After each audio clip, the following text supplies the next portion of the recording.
Rumah itu terletak di sudut jalan kecil di pinggiran kota Semarang. Tampak tua namun terawat, dindingnya dilapisi cat krem yang mulai memudar, dipadukan dengan pagar besi yang sedikit berkarat. Di balik pagar itu, tumbuh beberapa pohon Kamboja dan melati yang menebarkan aroma khas di pagi hari. Rumah itu adalah milik Bu Lestari, seorang janda berusia 50 tahun yang hidup seorang diri sejak kepergian suaminya 5 tahun lalu. Untuk menyibukkan diri dan mengisi hari-harinya yang sepi, ia membuka usaha rumah kos kecil-kecilan bagi mahasiswa rantau. Bu Lestari dikenal sebagai sosok yang tenang dan penuh perhatian. Ia jarang berbicara banyak, tetapi senyumnya selalu mengundang rasa hangat bagi siapapun yang melihatnya.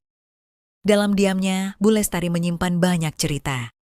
Tentang kenangan bersama suaminya, tentang anak-anak kos yang datang dan pergi, dan tentang rindu yang sering datang di malam hari saat kesunyian terasa begitu menusuk.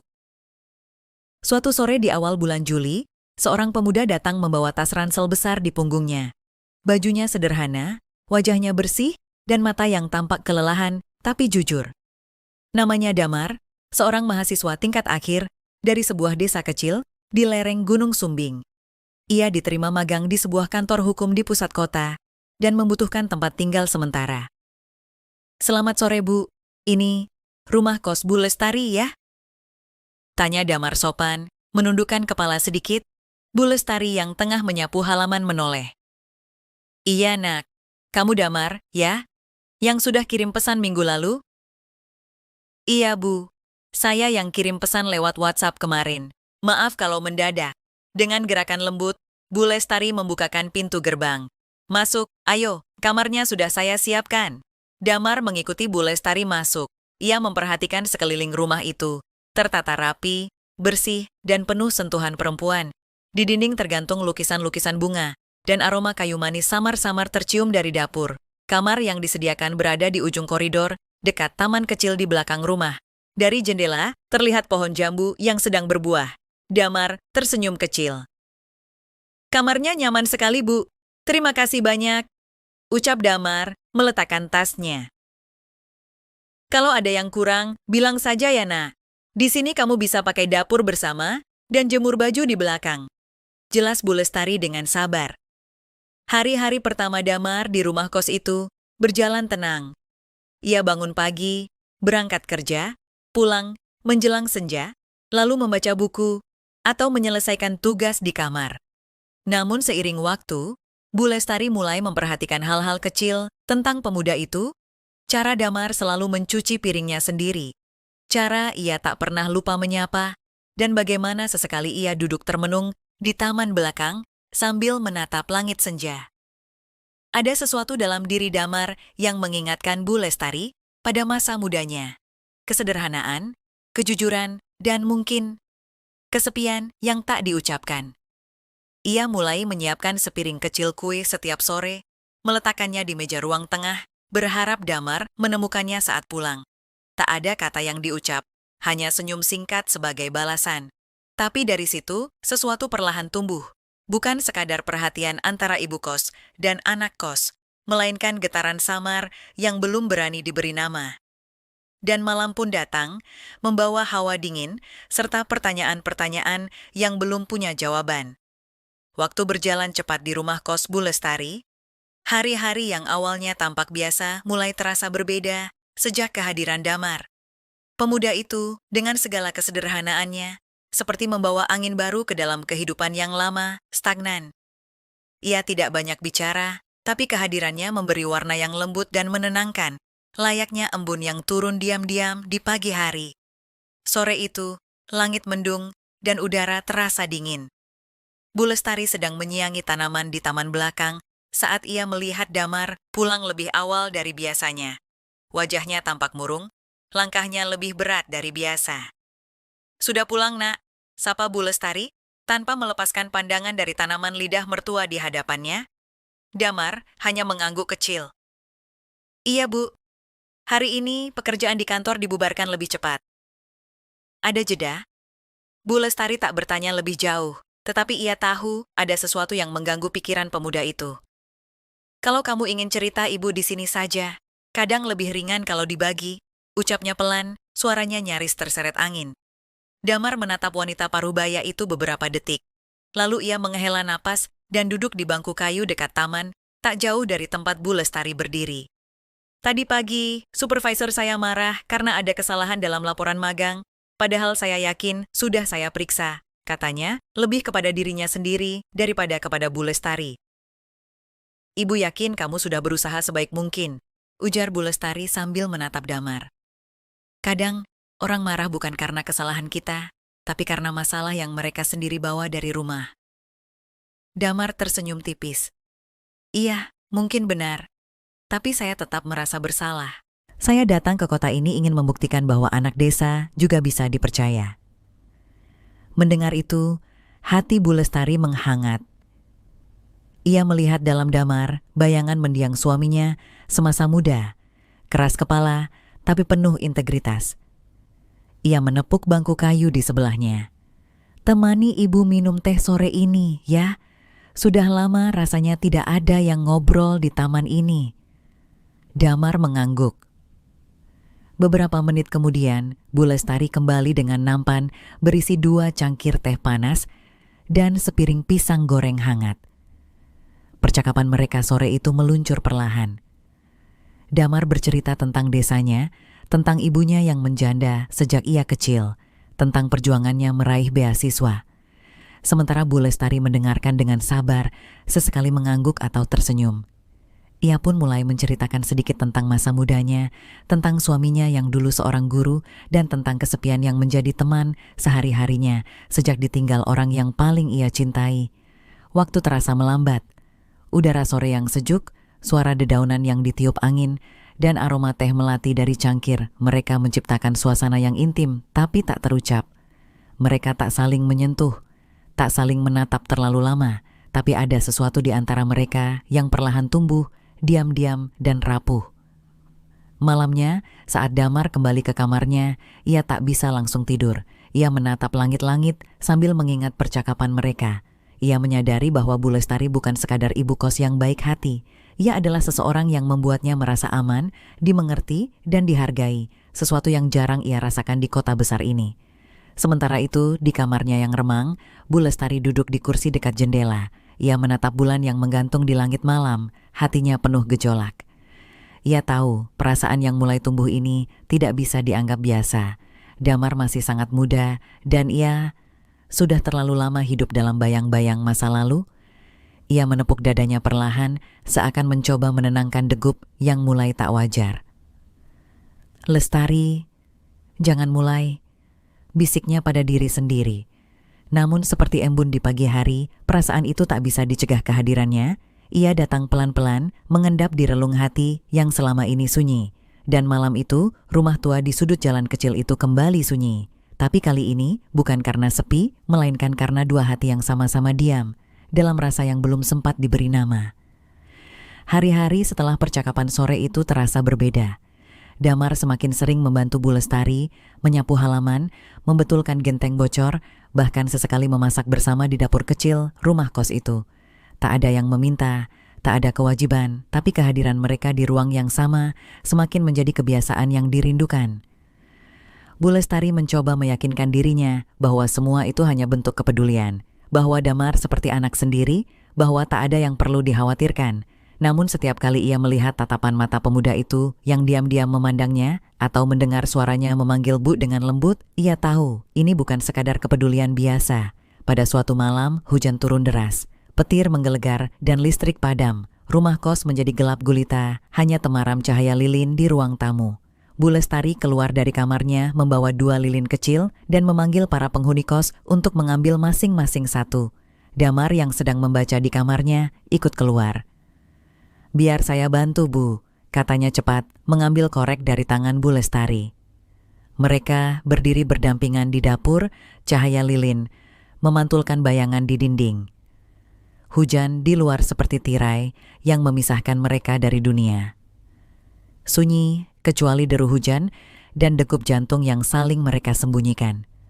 "Bu Lestari." Damar memecah keheningan. Kalau saya bilang saya tidak lagi memandang ibu seperti dulu, apa ibu akan marah?" Lestari membeku. Lilin di tangannya sedikit bergetar, nyalanya menari-nari tak menentu. "Damar," ucapnya pelan, matanya menatap lantai. "Kamu tahu kamu sedang bicara pada siapa?" "Saya tahu. Saya bukan anak kecil, Bu. Saya tahu ini mungkin terdengar tak pantas, tapi saya tidak bisa berpura-pura. Tiap hari saya bangun dan menunggu waktu sarapan. Bukan karena saya lapar, tapi karena saya ingin melihat Ibu. Saya ingin Ibu tahu bahwa kehangatan yang saya cari di kota ini, saya temukan di mata Ibu." Lestari memejamkan mata sejenak. Kata-kata itu bagai pisau dan pelukan sekaligus. Ia ingin menyangkal, ingin tertawa kecil dan menganggapnya khayalan anak muda. Tapi ia tak sanggup. Karena jauh di dalam hati, ia pun merasa hal yang sama. Namun ia juga tahu, ada dunia di luar dinding rumah kos ini, dunia yang tak akan memahami. "Damar," ucapnya lagi, kini dengan suara yang berat. "Ibu, tidak bisa. Ibu terlalu tua untukmu. Dunia akan mencibir. Orang tuamu, mereka tidak akan terima." Damar mendekat, hanya setengah langkah, cukup untuk membuat napas Lestari tercekat. "Saya tidak peduli. Selama ini saya berjuang sendirian, Bu. Tapi saat bersama Ibu, saya merasa pulang. Apakah itu salah?" Lestari menggigit bibir. Matanya basah. Hujan makin deras, seakan langit pun menangis untuk keputusan yang tak bisa ia ambil.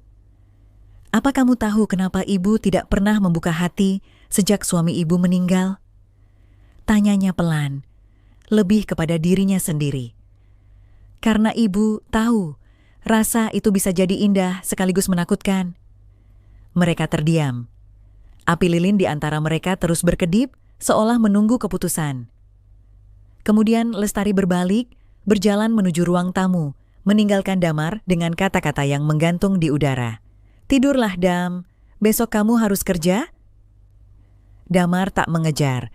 Ia berdiri di sana cukup lama, sampai nyala lilin habis dan gelap kembali menyelimuti. Hatinya nyeri, tapi ia tahu perasaan itu telah diungkap. Ia tidak akan menyesal. Dan Bu Lestari di balik dinding ruang tamu menangis pelan. Bukan karena sedih, tapi karena akhirnya ia merasa hidup kembali. Tapi hidup, sayangnya, tak selalu memberi ruang untuk cinta yang datang terlambat, atau mungkin terlalu berbeda. Waktu terus berlalu, dan meski percakapan itu tak pernah lagi dibicarakan, udara di antara Bu Lestari dan Damar berubah. Mereka masih berbincang, masih duduk bersama di meja makan atau menyapu halaman berdua, tapi ada batas tak kasat mata yang mulai mengeras. Bukan karena mereka saling menjauh, tapi karena masing-masing mencoba menjaga sesuatu yang tak boleh retak. Harga diri, kenangan, dan rasa hormat. Damar mulai lebih sering pulang larut, bekerja paruh waktu di kedai kopi, dan mengerjakan tugas kuliah sampai larut malam. Bu Lestari memperhatikannya dari jauh, menyimpan masakan di tudung saji, menyalakan lampu teras agar ia tak pulang dalam gelap. Tak ada lagi percakapan panjang, hanya sapaan-sapaan, singkat dan senyum yang terasa pahit. Suatu pagi yang cerah, saat embun masih menggantung di ujung daun, Damar datang membawa koper kecil dan ransel yang penuh sesak. Ia berdiri di ambang pintu rumah kos, tampak ragu. "Bu, saya diterima magang di luar kota, 6 bulan, katanya. Lestari mengangguk, senyumnya tenang. "Selamat, Dam, Ibu bangga." "Saya mau pamit. Mungkin setelah magang saya akan lanjut kerja di sana." Lestari mencoba tersenyum, tapi matanya tak bisa berbohong. Ada genangan di sana. "Terima kasih untuk semuanya, Bu. Untuk rumah ini, untuk perhatian Ibu, dan untuk membiarkan saya merasa berarti, meski hanya sebentar." Lestari mendekat, lalu memeluk Damar dengan hangat. Bukan pelukan kekasih, tapi bukan pula semata-mata seperti seorang ibu. Itu pelukan seseorang yang akhirnya berani menerima bahwa cinta tak harus selalu dimiliki untuk bisa tetap tinggal di hati. "Jaga dirimu baik-baik. Dunia di luar sana keras, tapi kamu akan bertahan," bisiknya. Damar mengangguk, lalu melangkah keluar, melewati halaman tempat dulu mereka menanam pohon pandan bersama, melewati jejak-jejak yang tak kasat mata tapi abadi. Beberapa bulan berlalu, rumah kos kembali sepi. Penghuni berganti, tapi tak ada yang menggantikan kehadiran Damar di sudut-sudut rumah itu. Bu Lestari kembali pada rutinitasnya, membersihkan kamar kosong, menyiram bunga, menyeduh teh sore sambil membaca buku. Namun kini ada sesuatu yang berubah dalam dirinya, ia tak lagi merasa sepenuhnya sendiri. Ada suara yang tertinggal di kepalanya, ada kenangan yang melekat di dinding rumah tua itu, dan yang paling penting, ada bagian dari hatinya yang bangkit kembali setelah sekian lama terkubur dalam sunyi. Suatu sore, surat datang dari Damar. Tulisan tangannya rapi, singkat, tapi penuh makna. Ibu Lestari, saya harap Ibu sehat. Kota ini ramai, tapi hati saya tetap kembali ke halaman rumah kos itu. Setiap pagi saya teringat embun di pandan yang kita tanam dan teh hangat yang Ibu sajikan. Saya tidak menyesal pernah mencintai Ibu. Walau cinta itu tak berbalas seperti yang saya harap, tapi ia telah menjadikan saya lelaki yang lebih kuat, lebih lembut, lebih mengerti bahwa cinta sejati kadang harus dilepaskan. Saya akan kembali suatu hari, bukan untuk mengulang, tapi untuk menyapa, untuk memastikan bahwa Ibu tahu, Ibu pernah dan akan selalu berarti. Salam hormat dan sayang, Damar. Bu Lestari menatap surat itu lama. Kemudian ia tersenyum, sebuah senyum tulus, hangat, dan damai. Ia tahu hidup tak selalu memberi apa yang kita inginkan, tapi ia juga tahu dalam satu masa kehidupan yang singkat, ia dan Damar pernah saling menyentuh jiwa satu sama lain. Dan itu cukup. Ia bangkit dari kursi, berjalan ke halaman, menyiram pohon pandan yang kini makin rimbun. Embun masih menggantung di daunnya. Halo teman-teman, selamat datang kembali di channel cerita kita. Selamat pagi, siang, sore, dan malam untuk kalian semua. Semoga kalian selalu sehat dan bahagia.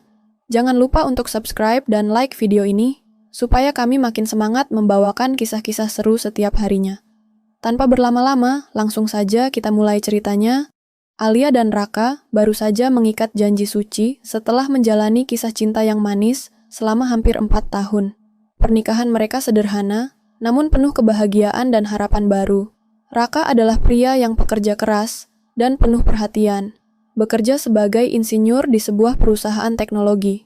Sedangkan Alia, seorang perempuan dengan hati yang lembut dan kepribadian yang hangat, adalah sosok istri yang sangat dicintai oleh keluarga Raka. Karena belum memiliki cukup dana untuk tinggal mandiri, mereka memilih untuk tinggal bersama Bapak Yusuf, ayah Raka, di rumah keluarga yang terletak di pinggiran kota. Bapak Yusuf adalah seorang duda yang kehilangan istrinya 2 tahun lalu karena penyakit yang cukup lama diderita. Kehilangan tersebut membuatnya menjadi sosok yang pendiam dan lebih banyak menghabiskan waktu sendiri di rumah. Kehadiran Alia seperti angin segar yang membawa kehidupan baru di rumah itu. Suara tawanya yang lembut dan sikapnya yang penuh kasih membuat Bapak Yusuf merasa rumah yang sebelumnya sunyi menjadi hangat kembali. Pada awalnya, hubungan mereka bertiga berjalan harmonis. Bapak Yusuf memandang Alia seperti anak perempuan sendiri, sementara Alia selalu berusaha menghormati dan menyayangi mertuanya dengan tulus. Namun, seiring waktu berjalan, pekerjaan Raka yang semakin menuntut membuatnya harus sering bepergian keluar kota, bahkan hingga berminggu-minggu. Hal ini membuat Alia dan Bapak Yusuf semakin sering menghabiskan waktu berdua di rumah. Mereka mulai terbiasa berbagi cerita, dari hal-hal ringan seperti memasak dan berkebun, sampai percakapan mendalam tentang kehidupan dan kenangan masa lalu. Bapak Yusuf yang biasanya tertutup mulai membuka diri pada Alia. Ia menceritakan kesedihan mendalam setelah kepergian istrinya, rasa sepi yang selalu menghantui hari-harinya, dan kenangan-kenangan manis yang tak terlupakan. Alia, yang memang memiliki jiwa empati tinggi, selalu berusaha memberikan penghiburan sederhana. Ia memasak makanan kesukaan Bapak Yusuf dan menemani beliau berbincang di sore hari. Tanpa disadari, perhatian Alia mulai menumbuhkan perasaan yang berbeda dalam hati Bapak Yusuf. Baginya, Alia bukan hanya menantu, tapi sosok wanita yang membawa kehangatan dan harapan baru dalam hidupnya. Ia mulai memandang Alia dengan tatapan yang berbeda, penuh kekaguman dan kerinduan. Alia pun mulai merasakan perubahan sikap Bapak Yusuf. Beliau memberikan pujian yang terdengar lebih hangat dan perhatian, yang terasa lebih mendalam. Misalnya, setiap kali Alia memasak, Bapak Yusuf selalu memuji masakannya dengan cara yang berbeda dari biasanya. Bahkan terkadang menatap Alia lebih lama dari yang ia sadari. Alia mencoba menganggap itu hanya perhatian biasa seorang mertua kepada menantunya. Namun di dalam hatinya, ada rasa canggung yang sulit diungkapkan. Suatu hari, saat mereka duduk berdua di teras rumah, Bapak Yusuf tiba-tiba berkata dengan suara lembut, "Alia, kamu benar-benar membawa cahaya baru di rumah ini. Rasanya aku tak lagi merasa sepi seperti dulu." Kalimat itu membuat Alia terdiam. Ia sadar bahwa hubungan mereka mulai memasuki wilayah emosional yang rumit. Seiring waktu berlalu, hubungan Alia dan Bapak Yusuf semakin dekat. Meski mereka berusaha menjaga batas-batas yang wajar sebagai menantu dan mertua, kedekatan itu mulai menimbulkan perasaan campur aduk yang sulit dijelaskan. Raka yang semakin sering pergi dalam tugas-tugas kerja, membuat Alia dan Bapak Yusuf menghabiskan banyak waktu berdua di rumah. Mereka jadi sering berbagi cerita, tertawa bersama, dan saling menguatkan satu sama lain. Bapak Yusuf mulai menunjukkan sikap yang lebih hangat dan perhatian dari biasanya.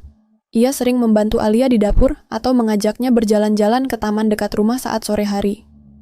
"Alia, kamu ini sudah seperti anakku sendiri," katanya suatu ketika sambil tersenyum. Alia tersipu, merasa bahagia sekaligus sedikit canggung dengan kedekatan ini. Namun, semakin dekat mereka, Alia mulai merasakan perasaan yang tidak seharusnya muncul. Ada saat-saat di mana ia merasa dilema antara rasa hormat kepada Bapak Yusuf dan kenyataan bahwa ada ketertarikan yang mulai tumbuh di hatinya. Meski ia sendiri tak ingin mengakuinya. Ia selalu berusaha menghindari situasi yang terlalu intim, tapi Bapak Yusuf seolah tanpa sadar terus mendekat. Sementara itu, Raka masih belum menyadari perubahan ini. Dia sibuk dengan proyek besar yang mengharuskannya sering keluar kota selama beberapa minggu sekaligus. Alia pun kadang merasa kesepian, dan kehadiran Bapak Yusuf jadi penawar rasa sepinya. Namun, perasaan bersalah selalu menghantui setiap kali ia menyadari kedekatannya dengan sang mertua. Suatu hari, ketika Raka sedang di luar kota, hujan deras mengguyur. Listrik di rumah tiba-tiba padam, dan Alia yang tidak terbiasa dengan gelap merasa panik. Ia mencari lilin di dapur, tapi tak menemukan satu pun. Tiba-tiba, Bapak Yusuf datang dengan membawa lilin yang menyala, dan berkata lembut, "Tenang, Alia, aku ada di sini." Mereka duduk bersama di ruang tamu dengan cahaya lilin yang redup, menciptakan suasana hangat di tengah gelapnya malam.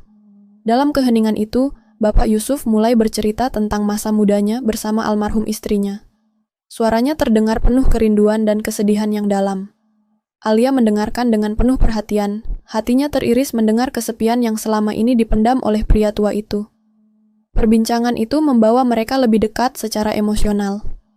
Alia mulai memahami bahwa Bapak Yusuf bukan hanya mertua yang dingin atau jauh, tapi juga manusia yang rapuh dan sangat membutuhkan kehadiran seseorang di sisinya. Namun, dalam hati kecilnya, ia mulai merasakan dilema yang semakin berat. Ia ingin menjadi menantu yang baik dan setia pada suaminya, tapi hubungan ini terasa semakin sulit dikendalikan. Tidak lama kemudian, Bapak Yusuf mulai menunjukkan sikap yang lebih jelas, perhatian dan kasih sayangnya. Ia sering memuji Alia dengan kata-kata yang terasa sangat personal, seperti ketika ia berkata, "Alia, kamu selalu membuat rumah ini terasa hidup dan penuh warna." Atau ketika ia memperhatikan Alia dengan tatapan yang lebih lama dan hangat dari biasanya. Alia mencoba mengabaikan perasaan yang mulai tumbuh, berusaha mengingatkan dirinya tentang janji pernikahannya dengan Raka. Tapi saat Bapak Yusuf berada di dekatnya, segala usaha itu seperti sulit untuk ditegakkan. Ia merasa terjebak dalam situasi yang membingungkan dan menyakitkan. Suatu sore, saat mereka duduk bersama di teras rumah, Bapak Yusuf memegang tangan Alia dengan lembut. "Aku tahu ini sulit, tapi aku ingin kamu tahu, aku merasakan hidup kembali sejak kamu ada di sini," katanya dengan suara yang penuh harap. Alia terkejut, jantungnya berdegup kencang. Ia tidak tahu harus berkata apa. Ada rasa takut bercampur haru yang membuatnya hampir menangis. Meski demikian, Alia tetap berusaha menjaga jarak dan menahan perasaan yang mulai membingungkan itu. Ia tahu betul bahwa apa yang terjadi ini bukan hanya sekadar perhatian biasa, melainkan perasaan yang bisa menghancurkan keluarganya. Ia harus kuat demi Raka dan masa depan mereka. Namun, keberadaan Raka yang semakin sering pergi membuat jarak di antara mereka semakin melebar. Alia merasa kesepian dan kerap terjebak dalam perasaan bersalah serta kebingungan. Ia mulai mempertanyakan langkah apa yang harus diambil agar semuanya tidak berakhir tragis. Seiring waktu berlalu, hubungan Alia dan Bapak Yusuf semakin dekat. Meski mereka berusaha menjaga batas-batas yang wajar sebagai menantu dan mertua, kedekatan itu mulai menimbulkan perasaan campur aduk yang sulit dijelaskan. Raka yang semakin sering pergi dalam tugas-tugas kerja membuat Alia dan Bapak Yusuf menghabiskan banyak waktu berdua di rumah. Mereka jadi sering berbagi cerita, tertawa bersama, dan saling menguatkan satu sama lain. Bapak Yusuf mulai menunjukkan sikap yang lebih hangat dan perhatian dari biasanya. Ia sering membantu Alia di dapur atau mengajaknya berjalan-jalan ke taman dekat rumah saat sore hari. "Alia, kamu ini sudah seperti anakku sendiri," katanya suatu ketika sambil tersenyum. Alia tersipu, merasa bahagia sekaligus sedikit canggung dengan kedekatan ini. Namun, semakin dekat mereka, Alia mulai merasakan perasaan yang tidak seharusnya muncul. Ada saat-saat di mana ia merasa dilema antara rasa hormat kepada Bapak Yusuf dan kenyataan bahwa ada ketertarikan yang mulai tumbuh di hatinya, meski ia sendiri tak ingin mengakuinya. Ia selalu berusaha menghindari situasi yang terlalu intim, tapi Bapak Yusuf seolah tanpa sadar terus mendekat. Sementara itu, Raka masih belum menyadari perubahan ini. Dia sibuk dengan proyek besar yang mengharuskannya sering keluar kota selama beberapa minggu sekaligus. Alia pun kadang merasa kesepian, dan kehadiran Bapak Yusuf jadi penawar rasa sepinya. Namun, perasaan bersalah selalu menghantui setiap kali ia menyadari kedekatannya dengan sang mertua. Suatu hari, ketika Raka sedang di luar kota, hujan deras mengguyur. Listrik di rumah tiba-tiba padam, dan Alia yang tidak terbiasa dengan gelap merasa panik. Ia mencari lilin di dapur, tapi tak menemukan satupun. Tiba-tiba, Bapak Yusuf datang dengan membawa lilin yang menyala, dan berkata lembut, "Tenang, Alia, aku ada di sini." Mereka duduk bersama di ruang tamu dengan cahaya lilin yang redup, menciptakan suasana hangat di tengah gelapnya malam. Dalam keheningan itu, Bapak Yusuf mulai bercerita tentang masa mudanya bersama almarhum istrinya. Suaranya terdengar penuh kerinduan dan kesedihan yang dalam. Alia mendengarkan dengan penuh perhatian. Hatinya teriris mendengar kesepian yang selama ini dipendam oleh pria tua itu. Perbincangan itu membawa mereka lebih dekat secara emosional. Alia mulai memahami bahwa Bapak Yusuf bukan hanya mertua yang dingin atau jauh, tapi juga manusia yang rapuh dan sangat membutuhkan kehadiran seseorang di sisinya. Namun, dalam hati kecilnya, ia mulai merasakan dilema yang semakin berat. Ia ingin menjadi menantu yang baik dan setia pada suaminya, tapi hubungan ini terasa semakin sulit dikendalikan. Tidak lama kemudian, Bapak Yusuf mulai menunjukkan sikap yang lebih jelas perhatian dan kasih sayangnya. Ia sering memuji Alia dengan kata-kata yang terasa sangat personal, seperti ketika ia berkata, "Alia, kamu selalu membuat rumah ini terasa hidup dan penuh warna." Atau ketika ia memperhatikan Alia dengan tatapan yang lebih lama dan hangat dari biasanya. Alia mencoba mengabaikan perasaan yang mulai tumbuh, berusaha mengingatkan dirinya tentang janji pernikahannya dengan Raka. Tapi saat Bapak Yusuf berada di dekatnya, segala usaha itu seperti sulit untuk ditegakkan. Ia merasa terjebak dalam situasi yang membingungkan dan menyakitkan. Suatu sore, saat mereka duduk bersama di teras rumah, Bapak Yusuf memegang tangan Alia dengan lembut. "Aku tahu ini sulit, tapi aku ingin kamu tahu. Aku merasakan hidup kembali sejak kamu ada di sini," katanya dengan suara yang penuh harap. Alia terkejut, jantungnya berdegup kencang. Ia tidak tahu harus berkata apa. Ada rasa takut bercampur haru yang membuatnya hampir menangis. Meski demikian, Alia tetap berusaha menjaga jarak dan menahan perasaan yang mulai membingungkan itu. Ia tahu betul bahwa apa yang terjadi ini bukan hanya sekadar perhatian biasa, melainkan perasaan yang bisa menghancurkan keluarganya. Ia harus kuat demi Raka dan masa depan mereka. Namun, keberadaan Raka yang semakin sering pergi membuat jarak di antara mereka semakin melebar. Alia merasa kesepian dan kerap terjebak dalam perasaan bersalah serta kebingungan. Ia mulai mempertanyakan langkah apa yang harus diambil agar semuanya tidak berakhir tragis. Hari-hari berlalu dengan ketegangan yang semakin terasa di dalam rumah Alia. Raka yang masih sering pergi untuk urusan pekerjaan mulai merasakan perubahan sikap istrinya. Alia yang dulu ceria dan penuh semangat, kini tampak lebih pendiam dan sering termenung. Kadang ia terlihat gelisah, bahkan ketika mereka berbicara lewat telepon, ada jarak yang sulit dijelaskan. Suatu malam, saat Raka kembali dari perjalanan bisnis yang cukup melelahkan, ia menemukan suasana rumah berbeda. Lampu redup, meja makan sudah dihidangkan makanan sederhana, dan Alia duduk di ruang tamu dengan wajah murung. Raka menghampiri, mencoba membuka percakapan. "Alia, ada apa? Kamu kelihatan lelah dan jauh sekali," katanya dengan nada lembut. Alia terdiam beberapa saat, lalu akhirnya dengan suara bergetar berkata, "Raka, aku perlu jujur. Ada sesuatu yang selama ini aku pendam. Aku takut kamu akan marah atau kecewa, tapi aku tidak bisa terus berpura-pura. Raka memegang tangan Alia erat, matanya penuh perhatian dan sedikit khawatir. Katakan saja, aku di sini untuk mendengar. Dengan napas tertahan, Alia mengungkapkan semuanya. Perasaan aneh dan kedekatannya dengan Bapak Yusuf, perasaan bingung dan bersalah yang membuatnya tidak nyaman.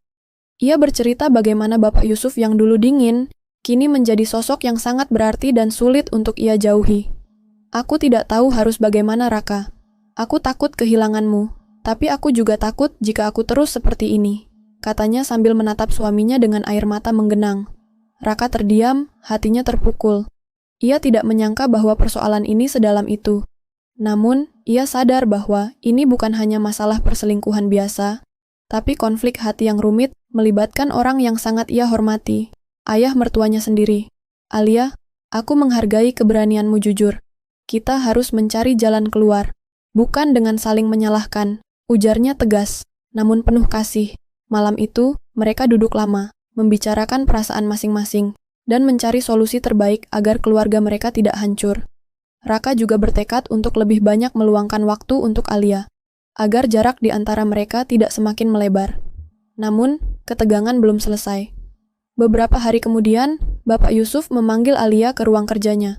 Ia tampak serius dan sedikit lelah. Alia, aku tahu kamu dan aku sama-sama merasa berat dengan keadaan ini, katanya pelan. Aku tidak ingin menyakiti Raka atau kamu, tapi aku juga tidak bisa membohongi perasaanku. Alia menunduk, hatinya berdebar. Pak Yusuf, saya juga bingung. Saya ingin yang terbaik untuk semua orang, tapi saya takut kalau perasaan ini malah menghancurkan kita. Bapak Yusuf menarik napas panjang. Aku sudah memutuskan, Alia. Aku akan menjaga jarak. Aku tidak mau hubungan ini menjadi sumber penderitaan. Aku ingin kalian berdua bahagia. Kelegaan sejenak menyelimuti Alia. Namun, masalah sebenarnya belum berakhir. Malam harinya, tanpa sengaja Raka mendengar percakapan singkat antara Alia dan Bapak Yusuf di telepon. Suara mereka penuh ketegangan dan kesedihan. Raka merasa hatinya hancur, sekaligus bingung tentang apa yang harus ia lakukan. Keesokan harinya, Raka mengajak keduanya duduk bersama. Kita harus bicara terbuka. Ini keluarga kita, dan kita harus menjaga agar tidak ada yang terluka lebih dalam, katanya dengan tegas. Di hadapan mereka, Raka mengungkapkan perasaannya. Ia tidak bisa membohongi dirinya sendiri bahwa ia merasa sakit hati dan kecewa. Tapi ia juga ingin mencari solusi agar hubungan mereka tetap baik. Aku tahu ini sulit, tapi aku percaya kita bisa melewati ini kalau kita saling jujur dan mendukung, ujarnya. Bapak Yusuf dan Alia pun mengangguk, bertekad untuk memperbaiki keadaan. Mereka sepakat untuk menjaga batasan yang jelas dan saling menghormati perasaan masing-masing.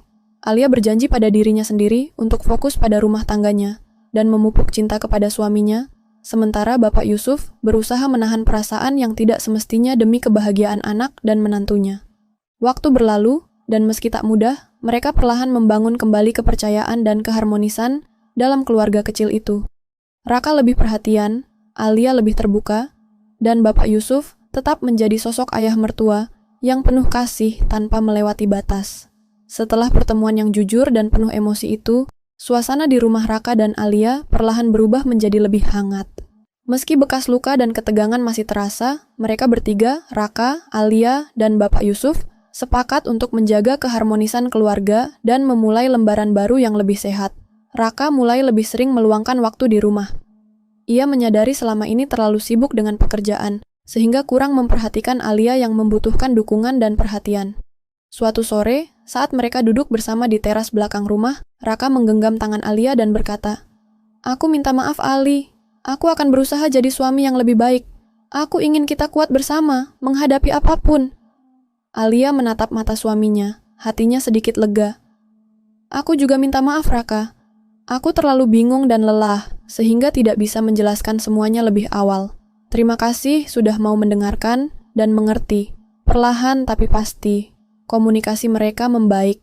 Tidak ada lagi kebisuan panjang yang menyakitkan, atau rasa curiga yang menggerogoti.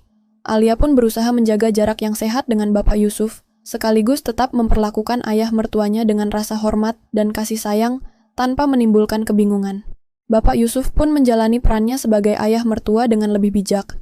Ia sadar bahwa perasaan yang sempat mengganggunya harus disimpan dan diarahkan pada hal yang positif. Suatu hari, ia mengajak Raka untuk bicara empat mata di sebuah kedai kopi kecil. "Raka, aku minta maaf kalau sikapku selama ini membuatmu sakit hati," ujarnya tulus. "Aku hanya ingin yang terbaik untuk kalian. Aku bangga dengan apa yang kamu lakukan, dan aku ingin kita tetap keluarga yang kuat." Raka tersenyum dan mengangguk. "Terima kasih, Pak. Saya juga ingin kita saling menghormati dan menjaga kepercayaan ini." Mereka sepakat untuk membuka babak baru dengan lebih banyak komunikasi dan pengertian antar anggota keluarga. Hubungan mereka yang sempat retak itu mulai menguat kembali. Waktu terus berjalan, dan dengan usaha bersama, Alia dan Raka kembali menemukan kebahagiaan dalam rumah tangga mereka. Alia mulai menekuni hobinya lagi, melukis, yang dulu sempat ia tinggalkan karena kesibukan dan beban pikiran. Raka mendukung penuh, sering mengajak Alia ke galeri seni atau tempat-tempat yang menginspirasi. Suatu malam, ketika mereka duduk di bawah langit berbintang di halaman belakang, Alia berkata pelan, "Aku merasa seperti kita diberi kesempatan kedua, Raka. Aku ingin kita belajar dari semua ini, menjadi lebih kuat dan lebih dewasa." Raka memeluk Alia erat. "Aku juga begitu. Semua yang terjadi mengajarkan kita arti kesabaran, kejujuran, dan cinta sejati." Di sisi lain, Bapak Yusuf pun menemukan kedamaian dalam hatinya. Ia mulai fokus pada kegiatan sosial dan menulis buku tentang pengalaman hidupnya sebagai orang tua dan ayah mertua, membagikan hikmah tentang keluarga dan hubungan manusia yang kompleks. Cerita ini bukan hanya tentang konflik dan pengkhianatan, tetapi lebih dalam tentang bagaimana manusia bisa berubah, belajar, dan memaafkan. Tentang keberanian untuk jujur kepada diri sendiri dan orang lain, serta pentingnya komunikasi dalam menjaga sebuah keluarga. Di akhir perjalanan ini, Raka, Alia, dan Bapak Yusuf menyadari bahwa cinta yang sejati bukan hanya soal rasa, tapi juga komitmen untuk saling mendukung dan menjaga, walau di tengah badai sekalipun. Mereka menutup bab lama dengan harapan dan keyakinan baru, bahwa apapun tantangan yang datang, mereka akan selalu berjuang bersama. Karena keluarga adalah rumah hati, tempat di mana kesalahan bisa diperbaiki, dan cinta selalu menemukan jalannya.